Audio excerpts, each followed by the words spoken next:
Elisabeth Borne, elle est contente. Elle est contente, Elisabeth Borne. Elle est contente que des gens ne puissent pas chauffer aujourd'hui en France. Est-ce que tout le monde se rend compte de ce qui se passe dans notre pays? Est-ce que tout le monde a conscience? Tu peux plus te chauffer, on baisse le chauffage, la bouffe, l'approvisionnement, les médicaments, tout. Jusqu'au médoc aujourd'hui. Elisabeth Borne, elle est là, elle est fière à la gogole du 49.3, la grande gogole du 49.3, avec ses 10 49.3 de merde. Elle est contente. Elle est contente. Elle est super contente. Elle jouit. Elle est en train de jouir, Elisabeth Borne. Elle est en train de jouir de sa connerie. Elle est en train de jouir de la misère des gens. Elle est en train de jouir de la précarité, Elisabeth Borne. Voilà où on en est dans notre pays. Elisabeth Borne est en train de jouir. C'est quand même un drame. C'est quand même un drame. Puis je sais pas, il y a des gens, ça les inquiète pas encore plus que ça. Non, mais c'est normal, c'est pas grave, c'est parce qu'ils sont abrutis. Non, arrêtez de dire qu'ils sont abrutis. Arrêtez de dire qu'ils sont abrutis, ils savent très bien ce qu'ils font. Ils savent très très bien ce qu'ils font. Faut arrêter de nous faire croire qu'ils savent pas ce qu'ils font. Voilà où on en est en France. Pénurie de médicaments, et après on enchaîne. Elisabeth Borne est contente, on a fait des économies d'énergie, nos entreprises sont en train de crever, nos artisans sont en train de crever, tout le monde est en train de couler, les usines de production, comme Ponctuel et ce qui s'ensuit, qui sont en train de couper les chaînes d'alimentation. Non mais vous vous rendez compte? Vous vous rendez compte? Moi je comprends mieux pourquoi Emmanuel Macron a appelé son parti Renaissance. Hein. Ça y est, j'ai compris. J'ai compris pourquoi il a appelé son parti Renaissance. On est reparti au Moyen-Âge. On est reparti au Moyen-Âge. Alors, je vais être honnête avec vous. Encore une fois de plus. Puis ça, je vais parler aussi des trolls. Vous savez, les trolls, ils viennent d'appeler Marc Doyer. Oui, parce qu'ils ont... J'ai fait un live pour dire que j'allais voir Marc Doyer. Il y a une gogole qui l'a appelé pour raconter de la merde, comme d'habitude. Hein. On l'a enregistré, c'est marrant, je vais la diffuser, ça va être drôle. Avec son numéro de téléphone, ça va être super drôle. Imaginez-vous jusqu'à où ils vont, hein, ces abrutis de trolls. Ces abrutis de macronistes, hein, parce que ça, c'est des macronistes, tous ces gens-là. Imaginez-vous jusqu'à où ils s'en vont. Et j'étais à côté. Manque de peau, hein, Gogol. Bon, c'est pas grave. Parce qu'on se fait attaquer, vous savez, quand tu ramènes ta gueule en France et que tu essayes de dire des vérités, tu te fais attaquer par tout le monde. Bah, bien sûr. Il y a que les gens qui font rien qui ne sont pas attaqués. Eux, on leur dit jamais rien. Jamais rien. C'est trop troll, ils sont dégoûtés. Parce que comme vous partagez les lives, comme ça se diffuse, comme on est en train de se rassembler, bah oui, ils ont des gouttes comme ça sur le front. Hein. Bah oui, parce qu'ils font des lives, ils font 10 vues. Et je dis, c'est pas possible, comment le mec il fait 400 000 vues? On n'arrête pas de lui en mettre plein la gueule, on fait que 10 vues, nous.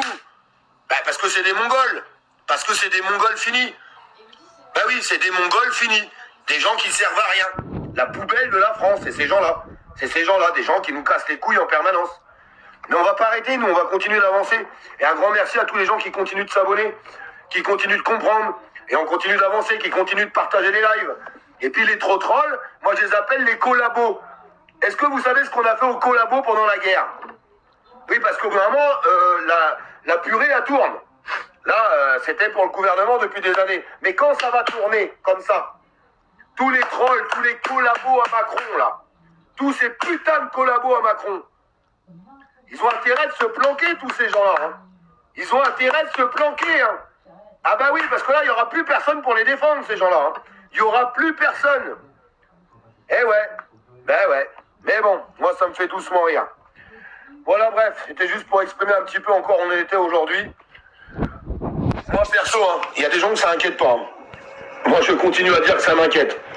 Par contre, je continue à dire que je pense à plusieurs personnes qu'on a trouvé quand même une bonne idée pour le mois de janvier. Une très très bonne idée pour le mois de janvier. Et puis si on l'a fait tous ensemble, je pense qu'il peut y avoir de l'aboutissant. Par contre, il faut se donner la peine. Il va falloir qu'on se donne la peine. Parce que si on ne se donne pas la peine, on n'arrivera à rien. Alors, s'il y a encore des gens qui arrivent à soutenir Emmanuel Macron, tant mieux pour vous. Faites ce que vous voulez. Vous êtes des collabos. Vous êtes des collabos. Vous êtes des sans-couilles, vous êtes tout ce que vous voulez. Et puis tous les autres, eh ben, nous, on va avancer ensemble. Par contre, quand le système, on va le retourner. Quand l'autre, on va lui mettre un gros coup de pompe dans le derrière. Parce qu'on n'en veut plus. Dites-moi dans les commentaires, qui veut encore d'Emmanuel Macron? Qui veut encore de ce mec? Qui veut encore d'Emmanuel Macron? Mettez-moi dans les commentaires, moi je voudrais bien savoir. Est-ce qu'il y a encore des personnes qui veulent garder Emmanuel Macron? Je sais pas, je me pose des questions. Je me pose ces questions. Il faut qu'on se pose ces questions, sincèrement. Moi j'en veux plus. Je pense qu'il y a beaucoup de gens qui sont comme moi. On a Je peux pas trop en dire parce qu'on m'a demandé de fermer ma gueule pour l'instant, donc je ferme ma gueule, mais c'est dur, je vous jure que c'est dur. On a un moyen constitutionnel de le dégager. Si on se donne tous les moyens, faisons-le ensemble. Faisons-le ensemble. J'espère qu'on sera tous au rendez-vous. Sincèrement, j'espère qu'on sera tous au rendez-vous. On va s'occuper du gouvernement, et je vous le dis, après on s'occupera des collabos. On s'occupera des collabos après. Bien sûr. Parce que se faire chier à la gueule, alors qu'on essaye de faire du bien commun et de descendre l'avenir de nos enfants, il y en a ras-le-bol de s'en prendre plein la gueule. Et vous savez, les collabos, qui sont derrière un écran, derrière un faux nom, un faux tout ce que vous voulez. Si vous les prenez par un callback, souvent leurs couilles, ils sont dans leur table de nuit. Je vous embrasse.